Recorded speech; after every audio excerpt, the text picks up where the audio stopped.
Now the next power plant is the natural gas power plant. So with the help of a natural gas, the turbine is run. So the turbine here, it is called as a gas turbine because we are using the gas. Now here, natural gas at a high temperature and a pressure is used to run the turbine. It's not the steam, but it is a natural gas at a high temperature and pressure to run the turbine. Now coming to the flow chart of this power plant, here natural gas is burnt in presence of a air which is under a high pressure. So a compressor is used to generate a air which is at a high pressure. Compressor to pressurize the air which is sent to the combustion chamber. In the combustion chamber, natural gas is inserted. So this gas will burn in presence of a pressurized air. So the gas which is released is allowed to flow through the gas turbine. So the turbine gets rotated with the help of gas. So it is called gas turbine. This is connected to a generator which will generate electrical energy. So here it is turbine is run with the help of a natural gas, so it is called natural gas power plant. So this is a flow chart. Again I repeat, compressor is there for generating pressurized air, then combustion chamber into which natural gas is inserted.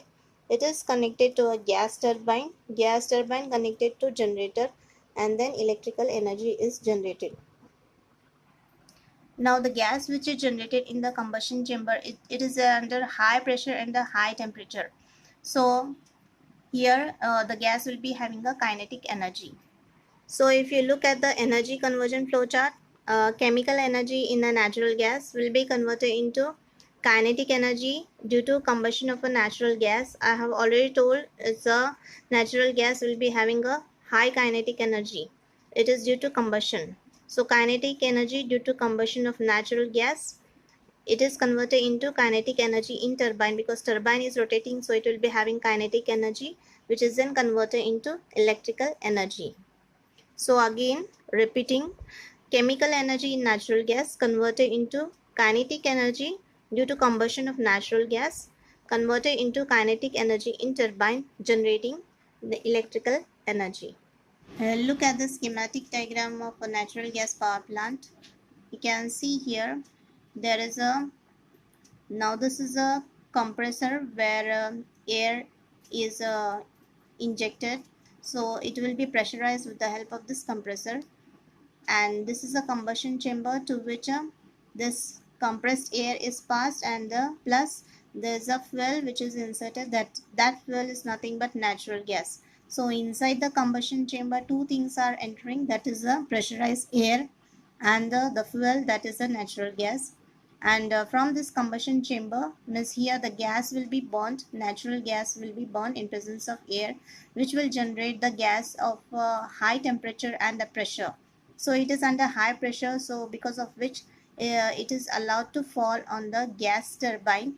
So due to high pressure of the gas, the turbine is going to rotate, and from the turbine there will be emission of hot gases, and as it rotates it emits hot gases, and this gas turbine, when it rotates, it is going to rotate the magnets in the generator, which will thereby generate electrical energy.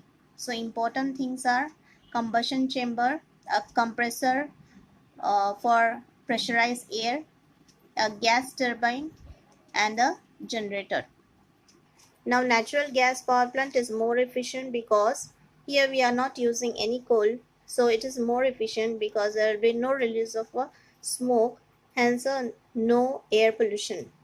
And natural gas also doesn't has any sulfur, because of which there will be less pollution as compared to thermal power plants. So these are the important things why it is advantageous as compared to thermal power plant.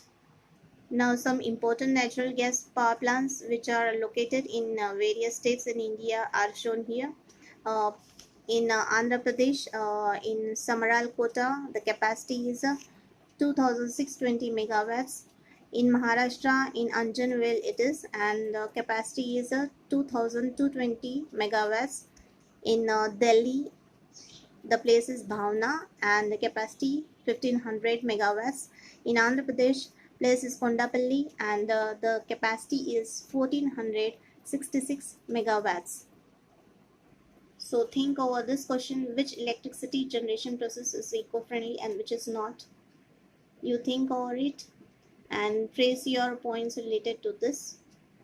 Compare the three power plants that we have discussed and try to find the answers to this. One important thing is given here: without energy we cannot live. So the use of energy is a must in our day-to-day life to run our life smoothly. But it's very important that we use the energy very meaningfully and consume the resources meaningfully, so that the future generation will not be in a danger. So practice all the flowcharts of schematic diagrams and energy conversions of plants, and write in your CW. Thank you.